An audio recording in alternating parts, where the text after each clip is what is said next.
This is Small Business Big World, our weekly podcast prepared by the team at Paper Trails. Owning and running a small business is hard. Each week, we'll dive into the challenges, headaches, trends, fun, and excitement of running a small business. After all, small businesses are the heartbeat of America, and our team is here to keep them beating.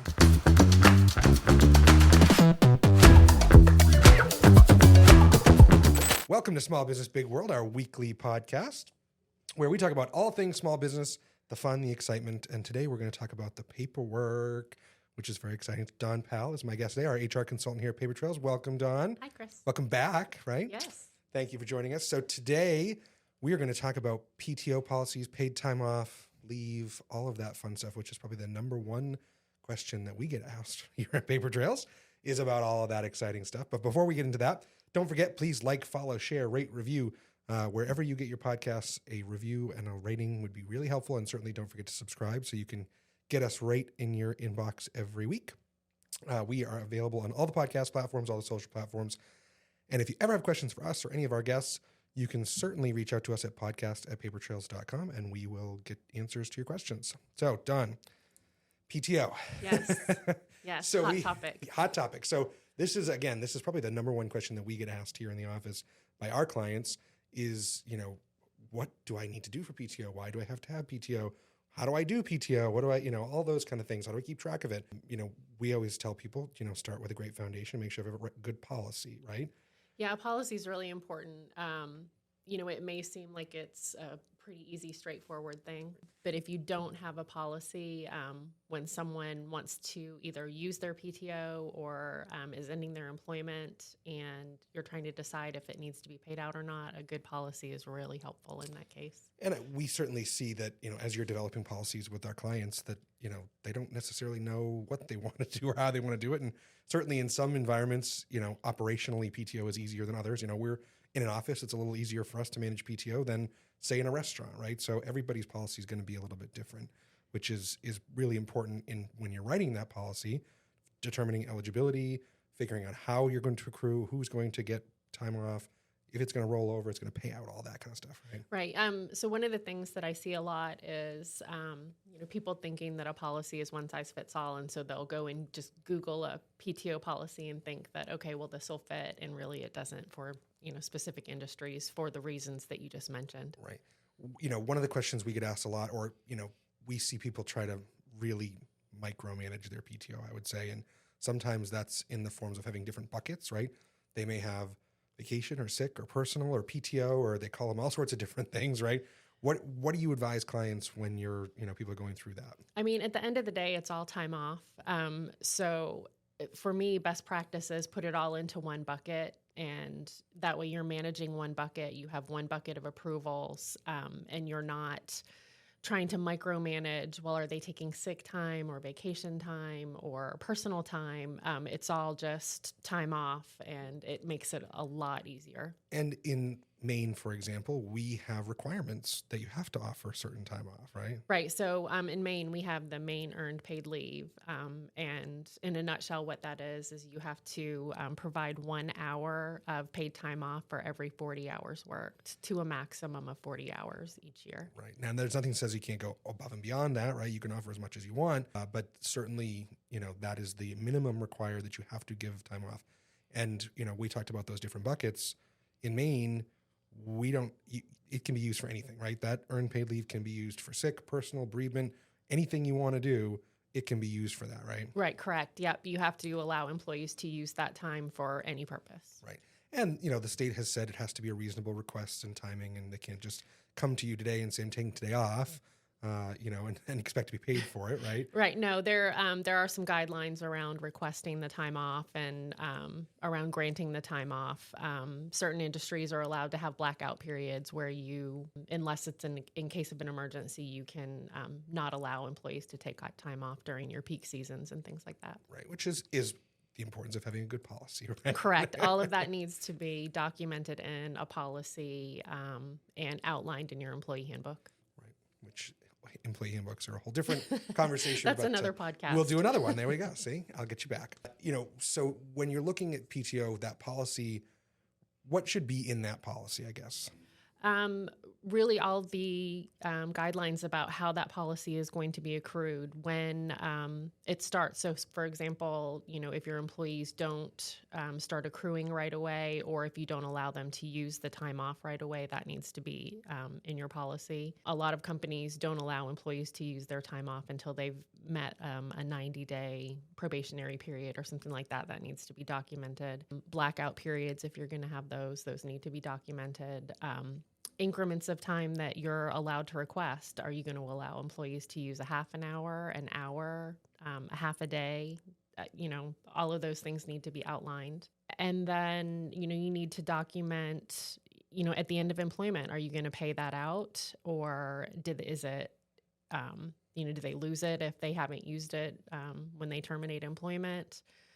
Do you allow rollover? How much rollover do you allow? All of those things need to be documented in your And policy. a process for requesting and approving time off, right? Correct. That's important too, is, we always tell our clients, push that work down on your managers, right? Make them managing the calendar and schedules and so forth. But that's important. Who do you request time off from? What's that process look like? Right. iSolved, which is the software that we use, has a great mechanism for requesting. There's a calendar that shows your team and what that looks like, who's out, who's in, that kind of thing. And, those things all come into play when you're approving time off. You don't want to approve time off for all of your employees, leaving you, to drive the ship by yourself. Right. And we use that tool internally. And, even things like you can have a maximum number of people that can have that day off. Within the system, we set those rules, which is really helpful. I know to Michelle, when she's reviewing and approving time off, is okay, who's got time off, right, already, who's already been approved, and in certain situations, we've had to say, no, sorry, I can't give you that day off for whatever reason. And that's okay too, right? Right. And another thing that you probably want to have in your policy is how you consider those approvals. Is it a first in, first approved, or, is it done on seniority, or, how is all of that done? And how do you decide who is allowed to have the time off and who might have to, push it down the road a little bit? What about payouts? Are you seeing clients paying time off out? So it's really important what you call your time off, whether you call it PTO, vacation, personal time. In the state of Maine, you are required to pay out any accrued vacation when an employee terminates. Now, if you call it PTO, that's not always the case according to your policy. That can vary. And that's just it's a total loophole, right? Yeah. It's funny, when the state passed this law, they knew they were going in contradiction to their own earned paid leave law that says you don't have to pay out the earned paid leave, but now they've passed a policy that says if you had vacation, you have to pay it out upon termination. So there's, it's kind of crazy. And it's been that way for a couple of years. I'm surprised they haven't fixed it yet. Yeah, I kind of expected them to go in and clarify that. But as of yet, if it's vacation, you have to pay it out. If it's PTO, it's according to your policy. Right. It's crazy. But, that's government at work.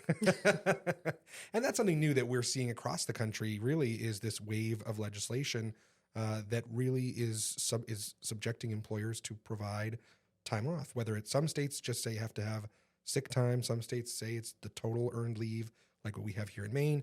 So it's, now we're seeing the paid family medical leave and all sorts of leave, and that's a whole different podcast too. But, we're seeing more and more and more,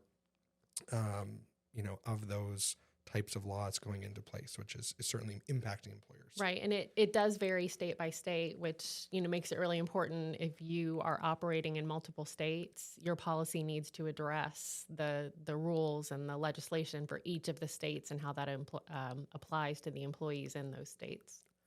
One of the new things, it's, and some people call this a scam, but one of the new things that's out there is unlimited PTO, right? We do that here. Right. What are you seeing? How are you working with that with clients, and what considerations are people taking into account when they do that? On the surface, unlimited PTO sounds fantastic, but it has to be managed. And you do that, through the blackout periods and, looking at the time off calendars and, making sure that you don't have your whole staff out on one day. But it really does give a lot of flexibility to employees, and it's a really good benefit and a good perk. A lot of companies haven't started adopting that yet. it was big in like the tech companies. I think Google was the first to do Right. it, right? And Right. you know, I'll say, you know, we do unlimited PTO here, and you know, one of the things about that, I tell people I hire professional, competent, responsible adults who I trust can get their work done and manage their lives at the same time. And you know, it doesn't mean you get to go to Bora Bora for 8 weeks and expect me to pay you, but it does mean that you know I think you're responsible enough to take what time you need, and I'll continue to compensate you as long as your work's getting done, right? And if we have performance issues, then we have to deal with those, and you know, we deal with that, you know, in a professional manner rather than, you know, someone says, oh gosh, you hit your 5 PTO days for the year, we're done, you can't do anymore. You know, again, if you think you could take 7 and still get things taken care of and make sure the clients are happy and all that stuff, we're fine with that too. And that's, you know, been our policy. And certainly that doesn't work in every industry or every business. No, I think a lot of like the seasonal industries and things like that, you know, that probably would not be the best way for them to handle it. But for a year-round business, you know, it's been great for me to have that flexibility and, you know, not have to worry about sick days versus vacation days. And, you know, just if I need some time off and I have my work caught up, you know, I'm able to do that. And that's a really good perk for employees. Yeah. I would, you know, in building whatever policy you're going to come up with, I always tell clients, keep it simple, right? Don't overcomplicate it for you or for your employees. Cause you've seen nightmares, I'm sure, of policies that are to the nth degree of calculation and all that stuff, right? Yes, that's why it's really important to put those parameters and guidelines around your policies. What you don't want is to have, you know, 10 different buckets of time off and trying to figure out, you know, what does this particular day off fall under? And, you know, then you run into the cases where people have 10 sick days, but they've used all of their personal time. And, you know, do you allow them to use a sick day? And if you do it for one, then you have to do it for all. Whereas if you just have that one bucket of PTO, it really simplifies. Yeah, you say, listen, this is what, you know, this is what you have for time and you manage it, right? That puts the onus on the employee more than anything. Right. You know, I think one of the arguments that I hear from people is, oh, well, they're going to use all their PTO and then they're going to get sick and then not get paid. Well, I think that, again, puts the onus on the employee to manage their time, right? I mean, most of the time when people are giving PTO, they're giving adequate PTO to cover a potential illness or time off, things like that, right? That's right. I mean, and, you know, you're always going to have, you know, extenuating circumstances. And that's where things like, you know, FMLA or paid family leave or those kind of things come in, you know, if you have an extended illness or, you know, something like that. But, you know, under normal circumstances, most companies' policies will include enough days for employees to be able to do what they need to do. You know, one of the things that we've seen a lot of our clients start doing is really putting short and long-term disability policies in place, which are relatively affordable and takes the onus off of the employer. It's a little bit of a safety net for the employer, because I know I would feel guilty if, you know, God forbid you got in a car accident, something terrible happened. I would feel responsible and that I would need to pay you for as long as, you know, you needed to be out. And that's not great for me or for the business. And so, you know, we've seen a lot of clients put that short-term disability policy. So after 10 days, the insurance picks it up, right? It's that safety net. Right, right. And, you know, that if you have a really good employee who, you know, has something like that come up, you know, it allows them to take off the time that they need and, you know, get healthy and get back to a place where, you know, they can come back to work and give 100%. And they still have a little bit of income replacement so that, you know, they don't feel like they have to go and, you know, work a part-time job somewhere or something like that. Right. And, you know, we're going to see many states are now taking over that role through their paid family leave programs. You know, we're coming into that in Maine. Certainly there are many other states that have done that. New Hampshire's got a voluntary one. Massachusetts got one. You know, so, and many states across the country are doing that. So the states are taking that role of, you know, after a certain number of days of illness or absence for whatever the case, you know, certain scenarios in certain states. But, you know, that is taking the risk off of the employer as well to carry the PTO forever, right? That's the... Right. Yeah, no, it's definitely putting some limits around that. And I think you're going to see a couple of things. I think there's going to be some private short-term disability insurance that's going to come into play as these states start requiring this. And I think for some companies, the short-term disability will go away and they'll start offering a long-term disability policy that'll pick up after the state plans. Yeah, lots and lots of changes in that marketplace, which is a Yes. whole different conversation. Yes, more to come. But, I think just having that security as an employer is good, especially, again, for us. We have unlimited PTO. So it really makes it so that if, from maternity leave or something like that, it takes the onus off of me and the financial burden and the operational burden off of me to manage that. So that's always Right. something to think about when you're creating a policy as well. Just all the other, levers and switches you can pull. So what mistakes are you seeing, businesses make with PTO? One of the biggest things that I see is around carryover and businesses that are allowing employees to carry over. And pretty soon they have, 300 days of PTO. Number one, that's a liability on your balance sheet. And that carries over year to year. And number two, there is no possible way that an employee could take all of that time and, still get their work done. And so when that employee terminates, that's a huge liability at the end. Yeah, the payout's huge. And that, I think we see fewer and fewer people doing that, but I would definitely say some of the older businesses have done that, and we see big balances. Yes. And someone says, oh, guess what? I'm going to retire and I get to get paid for the next 6 months into retirement or whatever. Right. That's why it's really good to look at your carryover policies. And, yeah, absolutely. I mean, there are years when, if you say you offer 3 weeks of PTO and somebody only takes 2 and you allow them to carry a week, a week is one thing. But when it gets up to, hundreds of days, that's a whole nother situation. Yeah. I think the other thing that we see a lot of is people making exceptions to their policies, right? Yes. Yes. Always a bad idea, because what you do for one employee, you need to do for all employees. Say you allow someone to, carry over an extra week for some reason, and you don't do it for another employee. Disgruntled employees can cost you a lot of money in various ways. Sure. I think it does not mean, though, that when you hire someone and they negotiate an extra week of pay, that is okay, correct? Right. Yeah, absolutely. Going into a employment relationship, it is pretty standard for people to negotiate time off, and, really important to include that in the offer letter when you extend the offer to the employee, but that happens daily. Right. And as long as it's documented and so forth, and that's HR is document everything. If it's not documented, it didn't happen. Right.